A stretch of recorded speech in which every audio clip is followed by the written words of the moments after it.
Hello friends, இன்றைக்கி ஷோபாலாக்கில் பாருங்கள் chicken gravy பண்ண போகிறேன். அதுக்கு 1/2 கிலோ சிக்கன் எடுத்து நல்லா வாஷ் பண்ணிவிட்டு மஞ்சப்பொடி போட்டு வாஷ் பண்ணிவிட்டு வச்சுருக்கேன். சிக்கனுக்கு எப்போவுமே நல்லா மஞ்சப்பொடி போட்டு வாஷ் பண்ணி வைக்கணும், அப்போ தான் சிக்கன் நல்லாயிருக்கும். இப்போது இதை எப்படி செய்யலான்னு பார்க்கலாம். நான் தக்காளி இதுக்கு அரைச்சி ஊற்றுவேன். அதுக்கு 2 பெரிய தக்காளி கட் பண்ணி போட்டிருக்கேன். அதோட 2 பூண்டும் இதில் போட்டிருக்கேன். இஞ்சி பூண்டு பேஸ்ட்டு தனியாக போடுவேன். அது போக 2 பூண்டு இதில் சேர்த்துருக்கேன். இதை நல்லா பேஸ்ட்டாக அரைச்சிக்குவோம்.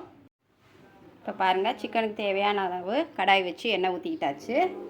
இப்போ இந்த எண்ணெயில் ஒரு ஏலக்காய் போட்டுக்கிறேன் வாசனைக்கு. 3 கிராம்பு போட்டுக்கிறேன். ஒரு ஸ்டார் ஃப்ளவர், ஒரு பட்டை, ஒரு பிரிஞ்சி இலை, அதோட 2 காஞ்ச மிளகாய் சேர்த்துக்கிறேன்.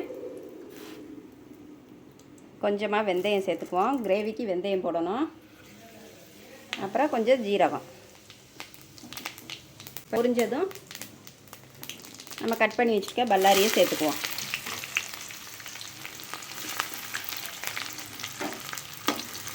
இது நல்லா வதங்கட்டும்.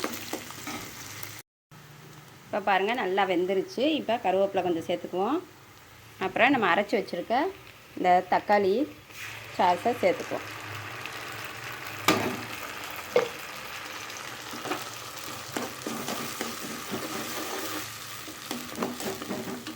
இப்போ இது கூட கொஞ்சம் இஞ்சி பூண்டு பேஸ்ட்,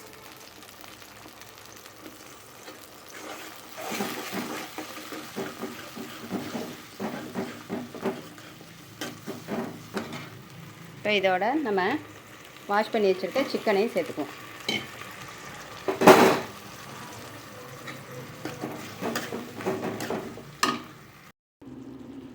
இப்போது இதில் மஞ்சள் தூள் ஒரு 1/4 ஸ்பூன்,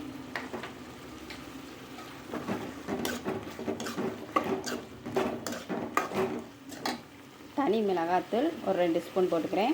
காரத்துக்கு ஏற்ற மாதிரி போட்டுக்கோங்க.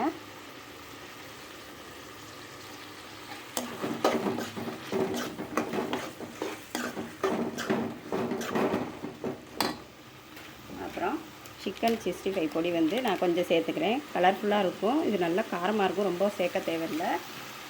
ஒரு வாசனைக்காகவும் கலர்ஃபுல்லாகவும் இருக்கிறக்காக நான் சேர்த்துக்கிறேன். அப்புறம் தனியாத்தூள் 2 ஸ்பூன்,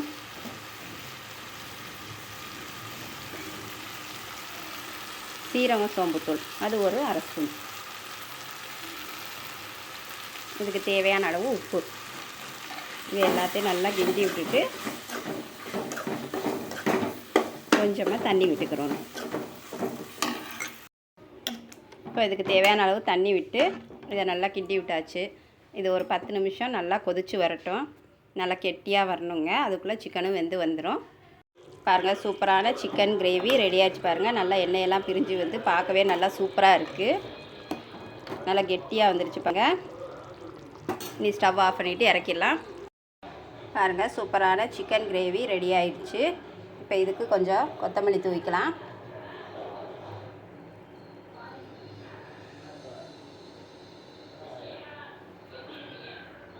பார்க்கவே நல்லா சூப்பராக இருக்கா பாருங்கள். நீங்களும் இதே மாதிரி செஞ்சு சாப்பிட்டு பாருங்கள். இந்த வீடியோ பிடிச்சிருந்தால் லைக் பண்ணுங்கள், சப்ஸ்கிரைப் பண்ணுங்கள், ஷேர் பண்ணுங்கள், கமெண்ட் பண்ணுங்கள்.